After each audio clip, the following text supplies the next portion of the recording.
हिंदुस्तान के prime minister Narendra Modi साहब ने एक इंटरव्यू के दौरान इंडिया पाकिस्तान रिलेशंस के ऊपर बात की है और यहाँ मैं क्रिकेटिंग रिलेशंस की बात कर रहा हूँ, पॉलिटिक्स की नहीं। नरेंद्र मोदी साहब ने कहा कि हाल फिलहाल के रिजल्ट्स बता रहे हैं कि कौन सी टीम बेहतर है।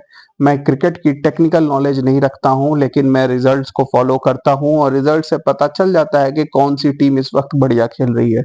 आपको याद दिला दूं कि कुछ दिनों पहले जब लाहौर के गद्दाफी स्टेडियम की इनॉग्रेशन थी आफ्टर ऑल द रेनोवेशन, तो वहां पर शहबाज शरीफ साहब ने भी इंडिया पाकिस्तान के क्रिकेट के ऊपर बात की थी, क्योंकि वहां पर पाकिस्तान की पूरी क्रिकेट टीम मौजूद थी जो चैंपियंस ट्रॉफी के लिए आने वाली थी।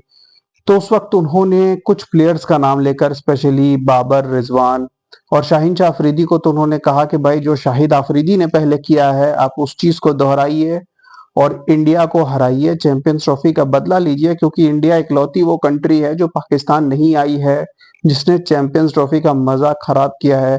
तो आप जाइए, उन्हें हराइए और हमारे 24 करोड़ लोगों को खुशियां दीजिए।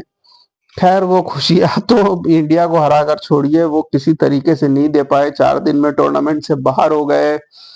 काफी बेइज्जती हुई, सेमीफाइनल फाइनल सब पाकिस्तान से बाहर चला गया और ये चैंपियंस ट्रॉफी एक हद तक काफी बड़ी डिसअपॉइंटमेंट रही पाकिस्तान के लिए।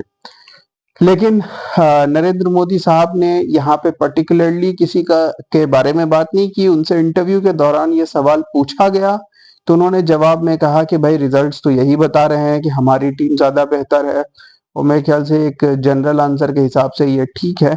ज्यादा डिटेल में जाना और पर्टिकुलरली हाईलाइट करना मेरे ख्याल से सही है भी नहीं। पॉलिटिशियंस को अपना काम करना चाहिए और इस तरीके से जो शहबाज शरीफ साहब ने कहा था, एक तरीके से वो बाद में मजाक का मुद्दा ही बनता है जब आपकी टीम इस तरीके की परफॉर्मेंस देती है। शहबाज शरीफ साहब को थोड़ा सा बैकग्राउंड ले लेना चाहिए था कि उनकी टीम फिलहाल कैसी खेल रही है, शायद फिर वो ऐसी स्टेटमेंट नहीं देते।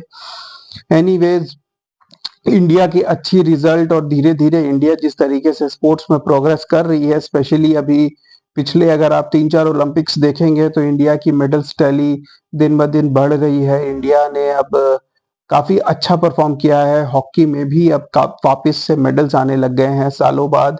तो एक अच्छी इंप्रूवमेंट है और इंडिया के लिए अभी सबसे बड़ी बात यह है कि India is bidding for the 2036 Olympics. और अगर इंडिया इवेंचुअली कोई ओलंपिक्स अपने होम में होस्ट कर पाती है तो I think it will be a huge huge achievement. Cricket भी अब ओलंपिक्स में धीरे धीरे जा रही है, जिसके लिए बहुत हद तक क्रेडिट इंडियन टीम और विराट कोहली को मिलना चाहिए, क्योंकि विराट कोहली की जो फैन फॉलोइंग है सोशल मीडिया पे, आजकल social media plays a very important role. तो स्पोर्ट्स एथलीट्स में I think he was the second most just after Cristiano Ronaldo, if I remember. तो वो चीज ओलंपिक्स के लिए एक बहुत इंपॉर्टेंट बात बनी, क्योंकि उनको लगा कि हाँ भाई ये कोई ऐसा स्पोर्ट्स है जिसमें इतने लोग फॉलो करते हैं। तो वो एक इम्पॉर्टेंट एस्पेक्ट बना, एक प्लेयर की पॉपुलैरिटी इतनी एस्पेक्ट बनी कि ओलंपिक्स में वो स्पोर्ट्स कंसिडर किया जाए। साथ साथ T20 फॉर्मेट भी एक ऐसा फॉर्मेट है जो ओलंपिक के शेड्यूल में फिट होता है, क्योंकि ओलंपिक्स इतना लंबा नहीं चल सकता। क्रिकेट के लिए भी मेरे ख्याल से 8 से 10 दिन का विंडो होगा, जिसमें कि बहुत सारी कंट्रीज आई बिलीव पार्टिसिपेट करेंगी। If I am not wrong, at least शायद 24 या 32 कंट्रीज पार्टिसिपेट करेंगी। काफी I mean I would say कि जो एसोसिएट नेशंस है वो भी पार्टिसिपेट करेंगी।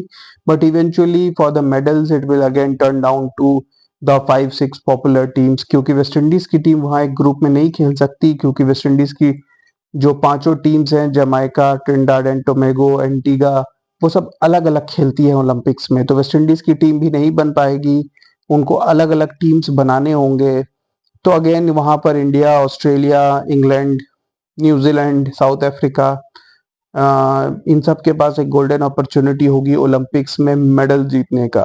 तो लेट्स सी कि इंडिया की ये जो स्पोर्ट्स में प्रोग्रेस है वो किस हद तक जाती है और क्या इंडिया 2036 की ओलंपिक्स होस्ट कर पाता है कि नहीं, और उसके पहले 2028 में क्या ओलंपिक्स में क्रिकेट को इंक्लूड किया जाएगा या नहीं। Keep watching guys, thank you.